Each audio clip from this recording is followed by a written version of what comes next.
Алматы облысы Райымбек ауданы Сүмбе ауылы 5 сынып оқушысы Мамырхан Мөлдір. Ағали Мақатаев, сенім туралы жыр. Сенемін, мен сенемін мені, сенбесем оқып қара өлеңімнен.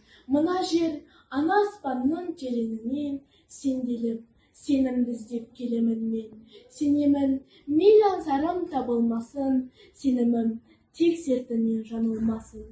Сенімсіз тұңғиыққа табынбасын, тынымсыз қозғалыстың барлығында тынысым сенімменен қабылдасын. Сенемін деп дамылдасын, сенімім ақ көрпесін жамылғасын.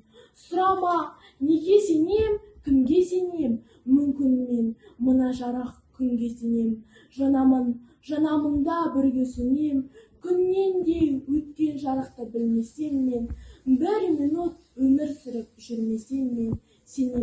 Сенем жердің серігіне, бұған және сендірем сеніміне. Ей дүние, тағзым ет басымды иіп, адамның құдіретті сеніміне.